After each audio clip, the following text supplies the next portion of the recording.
హెచ్ఏఐటి cinema తర్వాత వెంకటేష్ లాంటి ఒక పెద్ద హీరోతో శైలేష్ కొలను ఈరోజు మన ముందుకు వచ్చాడు. ఈ సైంధవ్ అనేటువంటి సినిమాని తీసుకుని డాటర్ సెంటిమెంట్ అనే విషయం మనకి ఏదైతే ఈ ట్రైలర్ ఉందో అక్కడి నుంచే మనకు అర్థమవుతుంది. అయితే సినిమా ఎట్లా ఉంది అనేటువంటి అంశాల్లో ఫస్ట్ ఆఫ్ ఆల్ నేను సినిమాకి సంబంధించి నెగిటివ్స్ని చెప్తాను, తర్వాత పాజిటివ్స్ చెప్తాను, తర్వాత ఓవరాల్గా ఒక అనాలిసిస్ ట్రై చేద్దాం.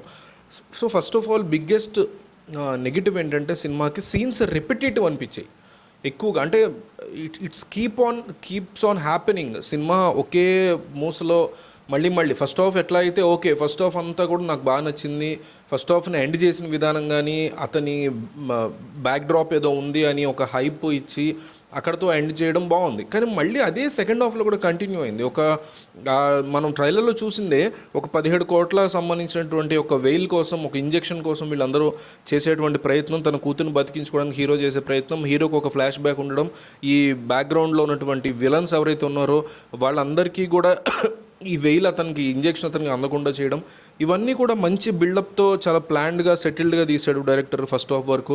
కానీ సెకండ్ హాఫ్లో ఇదంతా రిపిటేటివ్గా అనిపించింది, అదొక negative. And Santosh Narayana music అందరికీ నచ్చుతుంది. దసరా లాంటి సినిమాలకి మంచి మ్యూజిక్, బ్యాక్గ్రౌండ్ మ్యూజిక్ ఇచ్చాడు. ఇందులో మ్యూజిక్ పర్వాలేదు, కానీ పాటలు బ్యాక్గ్రౌండ్ మ్యూజిక్ చాలా బాగా నెగిటివ్ అనిపించింది నాకు. సరైన బ్యాక్గ్రౌండ్ మ్యూజిక్ ఇవ్వలేకపోయాడు అనిపించింది. అదే ఒక బిగ్గెస్ట్ నెగిటివ్ అనిపించింది సినిమాకి. మూడోది action sequences, gun fire on screen చాలా ఎక్కువ ఉంది. స్క్రీన్ మీద ఆ గన్ ఫైట్లు, గన్ సౌండ్లు, ఇక సినిమా మొత్తం first half, second half, climax, starting ఇట్లా ఫస్ట్ ఒక 20 మినిట్స్ ఏం లేదేమో, కానీ ఆ తర్వాత అంతా కూడా ఎక్కువ ఈ యాక్షన్ సీక్వెన్స్లు ఉండొచ్చు, కానీ టూ మచ్ ఆఫ్. అంటే సినిమా మొత్తం మీద ఒక 7 to 8 యాక్షన్ సీక్వెన్సెస్ ఉన్నాయి. అంత అవసరం లేదేమో వెంకటేష్ లాంటి హీరోకి అని అనిపించింది. తర్వాత ఎమోషనల్ కనెక్ట్ సినిమాకి డెఫినెట్లీ కాస్త మిస్ అయింది. కొంతమంది కనెక్ట్ అవుతారేమో, కానీ అందరూ కనెక్ట్ అయ్యేటువంటి పరిస్థితి లేదు. ఈ డాటర్ ఫాదర్ రిలేషన్షిప్ ఉన్నవాళ్ళు కనెక్ట్ అయ్యే ఛాన్స్ ఉంది కొద్దిమేర, ఫ్యామిలీస్ లైట్ కనెక్ట్ అవుతారు, కానీ యూత్ ఆ ఎమోషనల్ కనెక్ట్ని చూపించే విధానం మాత్రం డెఫినెట్లీ మిస్ అయ్యాడు. అంటే పిల్లలు లేని వాళ్ళు లేకపోతే యూత్తో కనెక్ట్ అవ్వే ఛాన్సే లేదు కదా వాళ్ళు లేకపోతే అనేది కరెక్ట్ కాదు. ఏమాత్రం రిలేషన్షిప్ లేని వాళ్ళు కూడా కనెక్ట్ అయ్యేలాగా తీయగలుగుతారు డైరెక్టర్స్, బట్ ఇక్కడ శైలేష్ కాస్త ఇందులో ఫెయిల్ అయ్యాడు. సో ఈ 4 నెగిటివ్స్. పాజిటివ్స్ వచ్చేసి నవాజుద్దీన్ సిద్దికి అతను చేసిన వండర్ఫుల్ పెర్ఫార్మెన్స్, అట్లాగే అతను యూజ్ చేసిన లాంగ్వేజ్, అతని బాడీ లాంగ్వేజ్, అతని కామెడీ టైమింగ్, ఇవన్నీ సినిమాకి హైలైట్. తర్వాత వెంకటేష్ ఎక్సెల్ అయ్యాడు తన క్యారెక్టర్లో.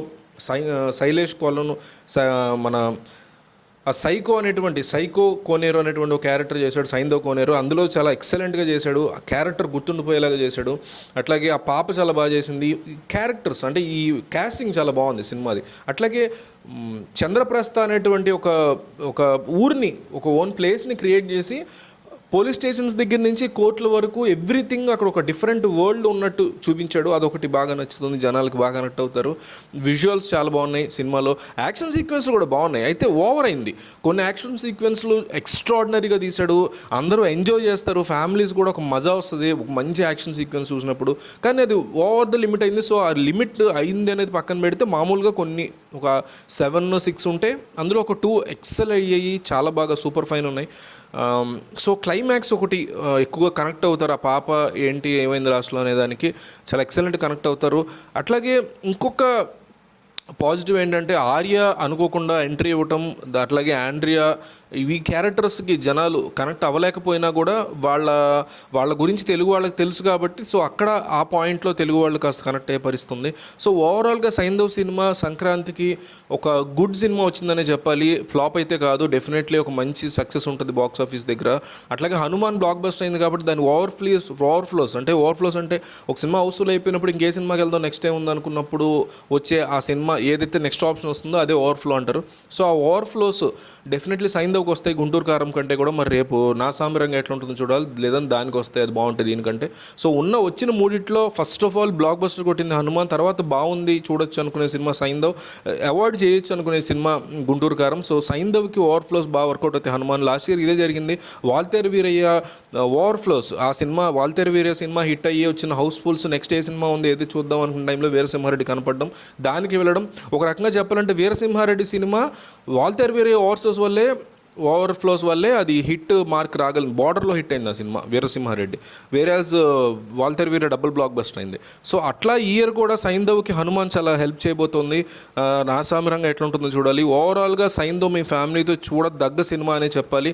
కాస్త యాక్షన్ లిమిట్ ఎక్కువ ఉంది, గన్ ఫైర్ ఎక్కువ ఉందన్నమాట వాస్తవం.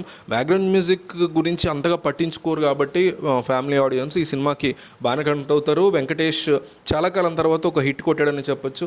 మీకు తెలిసిన వాళ్ళందరికీ వీడియో షేర్ చేయండి. Thank you.